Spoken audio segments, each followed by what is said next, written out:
Assalamualaikum warahmatullahi wabarakatuh. Selamat pagi dan salam sejahtera bagi kita semua. Yang kami hormati Ibu Rima Rizky Wijayanti, SST, MMSI, selaku dosen pengampu mata kuliah Arsitektur dan Organisasi Komputer. Puji syukur kehadirat Tuhan Yang Maha Esa karena atas rahmat dan karunia-Nya, kita dapat mengikuti kegiatan presentasi pada hari ini dalam keadaan sehat. Perkenalkan, kami dari kelompok 3 akan mempresentasikan materi mengenai teknik modul input-output atau modul I/O. Pada presentasi ini kami akan menjelaskan mengenai pengertian input-output, pengertian dan fungsi modul I/O, struktur modul I/O, serta tiga teknik utama transfer data yaitu programmed I/O, interput I/O, dan direct memory access atau DMA, beserta kelebihan dan kekurangannya. Sebelum memulai pembahasannya, izinkan kami memperkenalkan diri masing-masing. Saya Citra Nur Aziza dengan NIM 255200171. Selanjutnya saya Fitriya Hartanti dengan NIM 255202180. Nama saya Rioja Panglima dengan nomor NIM 2555 20183. Saya Nadine Marsha Delia dengan NIM 2555-201-0069. Saya Nur Ajijah dengan NIM 255-201-0067. Untuk mempersingkat waktu, mari kita mulai pembahasannya. Baik, saya akan menjelaskan mengenai pengertian input-output atau I/O. Input-output merupakan mekanisme komunikasi antara sistem komputer dengan dunia luar. Melalui proses inilah, komputer dapat menerima data dari pengguna dan memberikan hasil pengolahan data kembali ke pengguna. Perangkat input berfungsi memasukkan data ke dalam komputer. Contohnya adalah keyboard yang digunakan untuk mengetik, mouse untuk memberikan perintah melalui klik, serta scanner yang digunakan untuk memindai dokumen. Sedangkan perangkat output berfungsi menampilkan hasil pengolahan data yang dilakukan komputer. Contohnya adalah monitor, printer, dan speaker.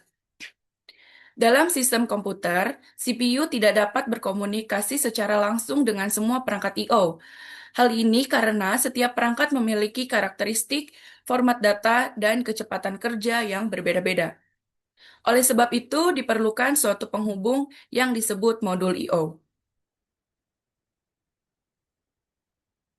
Pada slide ini ditampilkan beberapa contoh perangkat input dan output. Perangkat input meliputi keyboard, mouse, scanner, mikrofon, dan webcam. Keyboard digunakan untuk memasukkan teks ke perintah komputer. Mouse digunakan untuk mengontrol pergerakan pointer pada layar. Scanner digunakan untuk mengubah dokumen fisik menjadi data digital. Mikrofon berfungsi menangkap suara, sedangkan webcam digunakan untuk menangkap gambar atau video. Sementara itu, perangkat output meliputi monitor, printer, speaker, dan proyektor. Monitor menampilkan informasi dalam bentuk visual. Printer mencetak data ke media kertas. Speaker menghasilkan keluaran berupa suara, sedangkan proyektor digunakan untuk menampilkan tampilan komputer ke layar yang lebih besar.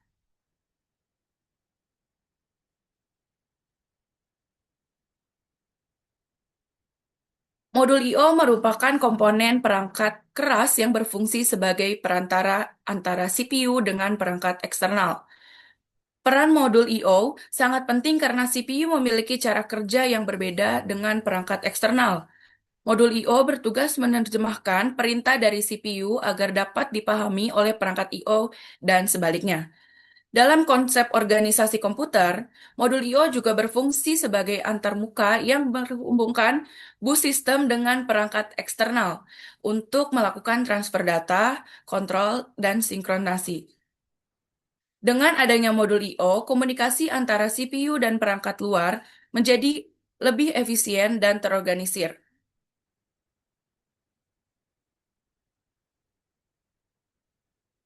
Modul I/O memiliki beberapa fungsi utama. Fungsi pertama adalah kontrol dan pewaktuan. Fungsi ini bertugas mengatur urutan proses transfer data sehingga data dapat dikirim dan diterima pada waktu yang tepat. Fungsi kedua adalah komunikasi dengan CPU. Modul I/O menerima instruksi dan CPU memberikan informasi mengenai status perangkat yang sedang digunakan. Fungsi ketiga adalah komunikasi dengan perangkat I/O, yaitu mengatur proses pertukaran data antara komputer dengan perangkat eksternal. Demikianlah penjelasan dari saya, dan selanjutnya presentasi akan dilanjutkan oleh rekan saya. Terima kasih. Terima kasih. Saya akan melanjutkan pembahasan mengenai fungsi modul I/O. Fungsi berikutnya adalah buffering data. Buffer merupakan tempat penyimpanan sementara yang digunakan saat proses transfer data berlangsung. Buffer diperlukan karena kecepatan CPU-nya jauh lebih tinggi dibandingkan kecepatan perangkat I/O. Dengan adanya buffer, proses transfer data dapat berjalan lebih stabil dan tidak menyebabkan kehilangan data. Selain itu, terdapat fungsi deteksi kesalahan. Modul I/O dapat mendeteksi berbagai jenis kesalahan yang terjadi selama proses transfer data. Contohnya, seperti printer yang kehabisan kertas, keyboard yang tidak terhubung, atau flash disk yang mengalami kerusakan. Selanjutnya ada struktur modul I/O. Secara umum, modul I/O terdiri dari 4 komponen utama. Pertama adalah data register, yaitu bagian yang digunakan untuk menyimpan data yang akan dikirim atau diterima. Kedua adalah status register, yang berisi informasi mengenai kondisi perangkat. Ketiga adalah control register, yang menyimpan instruksi atau perintah dari CPU. Dan yang terakhir adalah kontrol logik, yaitu bagian yang mengendalikan seluruh operasi dalam modul I/O. Keempat komponen ini bekerja sama agar proses komunikasi data dapat berjalan dengan baik. Mengapa modul I/O dibutuhkan? Modul I/O dibutuhkan karena adanya perbedaan karakteristik antara CPU dan perangkat I/O. CPU mampu bekerja dengan kecepatan sangat tinggi, bahkan mencapai miliaran instruksi per detik. Sebaliknya, perangkat I/O seperti keyboard, printer, atau scanner bekerja jauh lebih lambat. Apabila CPU harus berkomunikasi langsung dengan perangkat tersebut tanpa bantuan modul I/O, maka akan terjadi ketidakseimbangan kecepatan yang menyebabkan sistem menjadi tidak efisien. Karena itulah modul I/O diperlukan sebagai penghubung yang mengatur komunikasi tersebut. Next, teknik modul I/O. Dalam sistem komputer, terdapat 3 teknik utama yang digunakan untuk melakukan transfer data antara CPU, memori, dan perangkat I/O. Ketiga teknik tersebut adalah: satu, programmed I/O. Kedua, ada interput I/O. Yang ketiga, direct memory access atau DMA. Masing-masing teknik memiliki mekanisme kerja yang berbeda dan digunakan sesuai kebutuhan sistem. Selanjutnya akan dijelaskan mengenai program I/O. Terima kasih.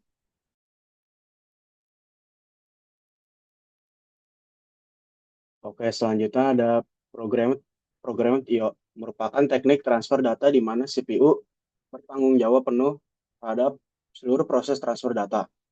Pada metode ini, CPU akan terus memeriksa status perangkat I/O sampai perangkat tersebut siap digunakan. Karena CPU melakukan pengecekan secara terus-menerus, metode ini dikenal sebagai polling atau busy waiting. Langkah kerjanya dimulai ketika CPU mengirim instruksi kepada perangkat I/O. Kemudian, CPU memeriksa status perangkat secara berulang. Jika perangkat belum siap, CPU tetap menunggu dan terus melakukan pengecekan. Setelah perangkat siap, CPU melakukan transfer data dan kemudian melanjutkan tugas lainnya.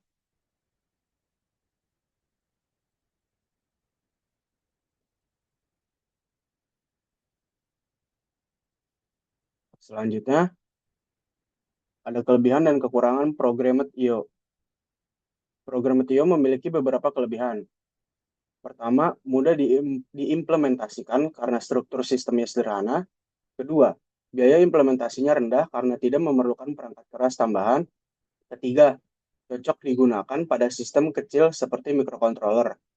Namun terdapat beberapa kekurangan, yaitu CPU harus menghabiskan waktu untuk menunggu perangkat TIO sehingga banyak sumber daya yang terbuang. Selain itu, CPU tidak dapat mengerjakan tugas lain selama proses menunggu berlangsung. Metode ini juga kurang cocok untuk transfer data dalam jumlah besar karena prosesnya relatif lambat. Selanjutnya, ada analisis programmer TIO. Sebagai ilustrasi, misalkan CPU bekerja pada kecepatan 3 GHz, artinya CPU dapat melakukan sekitar 3 miliar siklus kerja setiap detik. Di sisi lain, keyboard hanya mampu menghasilkan beberapa karakter per detik. Dalam metode program TIO, CPU harus terus mengecek apakah keyboard sudah mengirimkan data atau belum. Akibatnya, jutaan bahkan ratusan juta siklus CPU terbuang hanya untuk menunggu input dari keyboard. Contoh ini menunjukkan bahwa program TIO memiliki efisiensi yang rendah pada perangkat dengan kecepatan yang jauh lebih lambat dibanding CPU. Slide selanjutnya akan dijelaskan pada teman kelompok saya. Sekian, terima kasih. Selanjutnya ada pengertian interput I/O.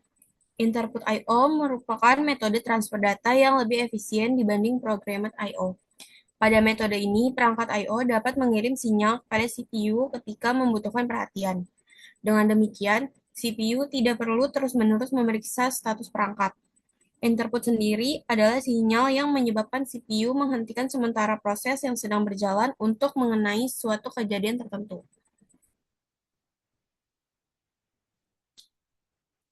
Lalu ada cara kerja interput I/O. Proses dimulai ketika CPU memberikan perintah kepada perangkat I/O. Setelah itu, CPU dapat melanjutkan pekerjaan lain.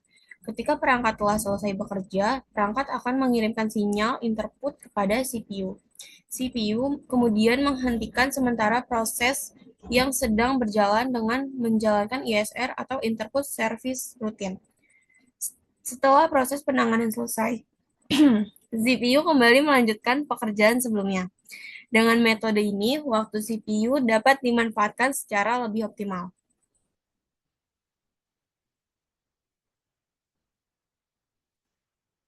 Lalu ada jenis-jenis interput. Interput dibedakan menjadi dua jenis. Pertama adalah hardware interput yang berasal dari perangkat keras seperti keyboard, mouse, dan printer. Kedua adalah software interrupt yang berasal dari program atau sistem operasi. Misalnya, saat pemanggilan sistem call. Kedua jenis interrupt ini berperan penting dalam komunikasi antara perangkat keras dan perangkat lunak.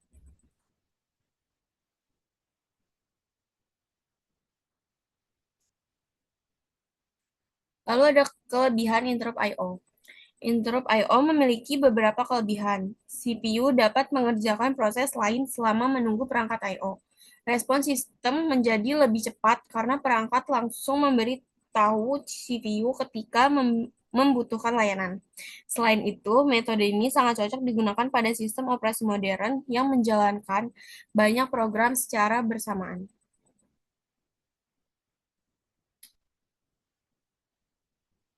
Walaupun lebih efisien, metode ini juga memiliki kekurangan.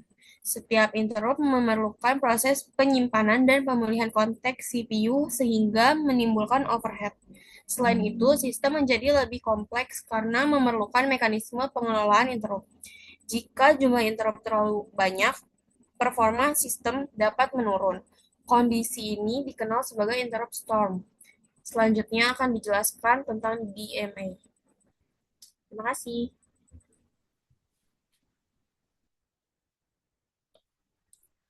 Saya akan melanjutkan pengertian DMA. DMA atau Direct Memory Access merupakan teknik transfer data yang memungkinkan perangkat I/O berkomunikasi langsung dengan memori tanpa melibatkan CPU secara terus-menerus.